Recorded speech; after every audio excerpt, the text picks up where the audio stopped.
Yang ke satu adalah saya akan menjelaskan tentang momentum. Momentum adalah besaran turunan dari massa, panjang, dan waktu. Momentum merupakan besaran turunan yang muncul karena adanya benda bermassa dan bergerak. Dalam fisika, momentum dilambangkan dengan huruf P. Dengan huruf P ya. P. Momentum dapat diketahui dengan perkalian antara massa benda dengan kecepatan besar. Bisa dinyatakan dalam rumus berikut. Nah, dengan massa benda dikali kecepatan benda, itu momentum. Massa benda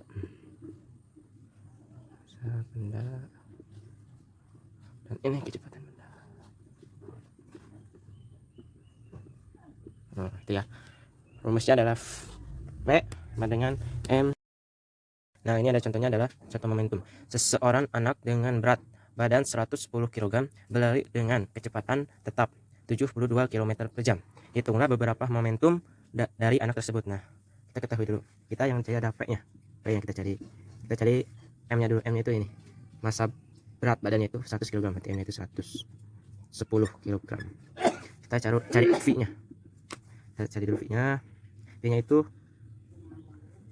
itu adalah 72 kg. Tapi kita karena kecepatan itu harus dalam satuan M per sekon, maka 72 kg harus diubah menjadi 72.000. 72.000 bagi 3.600 sama dengan 20 M per sekon. Nah, jadi 20 ya artinya. 20 M per sekon. 20. Jadi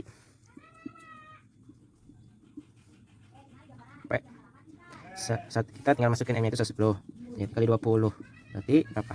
Kita tinggal ya 110 ini 20 0 0 0 0 2 2 berarti 2200 jawaban ya. Itu dan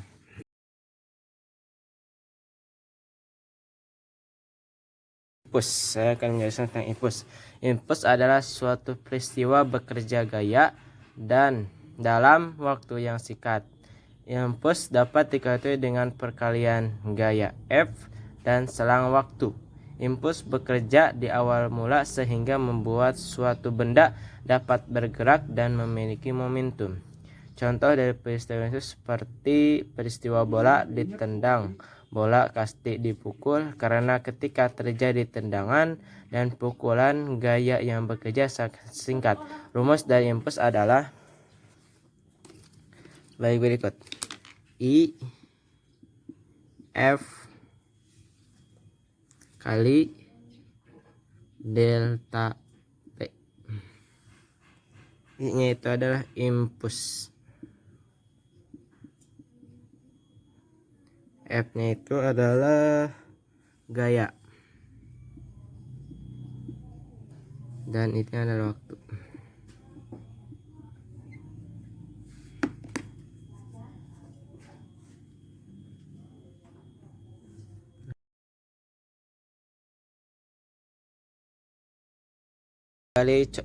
Contoh impuls. Contohnya adalah seperti berikut. Irfan Bahdim mengambil tendangan bebas tepat di garis area penalti lawan.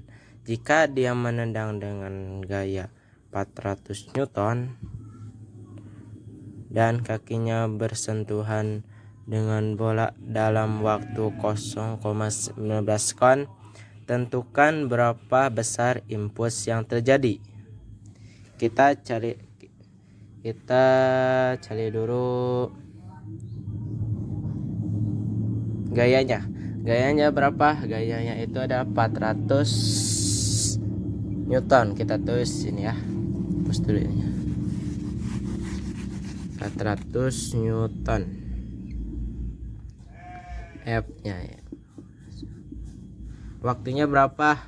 Waktunya W nya itu adalah 0,15 sekon. Kita tinggal kaliin I gayanya 400 dikali 0,15 berapa ya? 0,15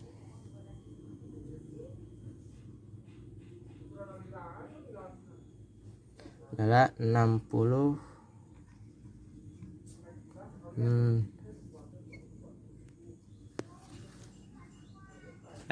bukan W ya, ini T ya, bukan W. Oke. T ini T ya. Nah,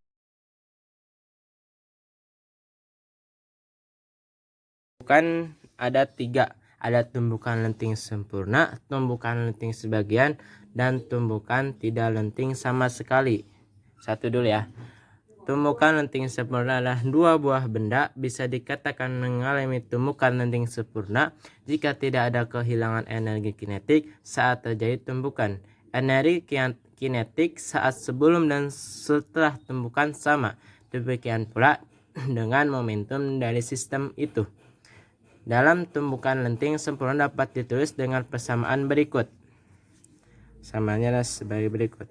Tumbukan pertama, tumbukan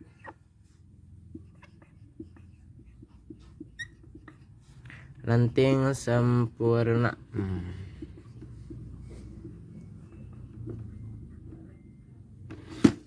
Sempurna ya. Itu adalah V1 tambah V2 sama dengan V2 V1 ini ya, salah. V1 V2 ya. Tambah V2.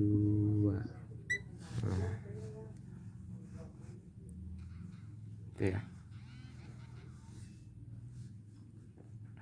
Ini ada ini. Kedua. Ini lagi. Kedua adalah tumbukan lenting sebagian. Lenting sebagian.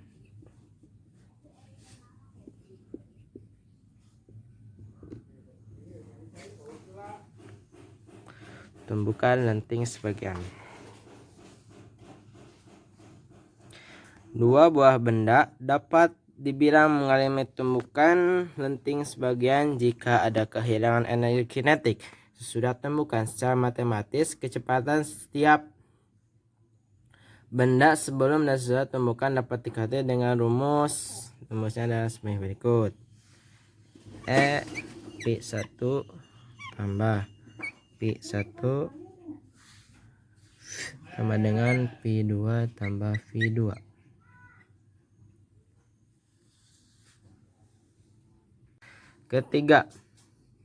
Ketiga adalah tumbukan tidak lenting sama sekali.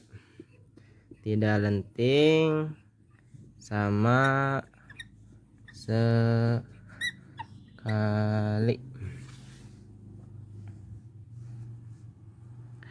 2 buah benda bisa dinyatakan mengalami tumbukan tidak lenting sama sekali apabila keduanya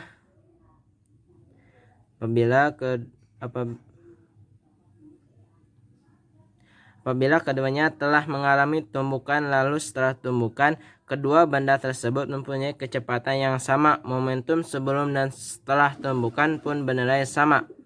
Dapat dirumuskan dengan persamaan rumus sebagai berikut. M1 kali V1 tambah M2 dikali V1 satu ya, dengan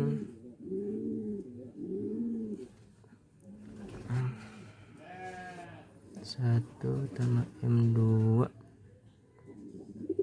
V. Nah, udah.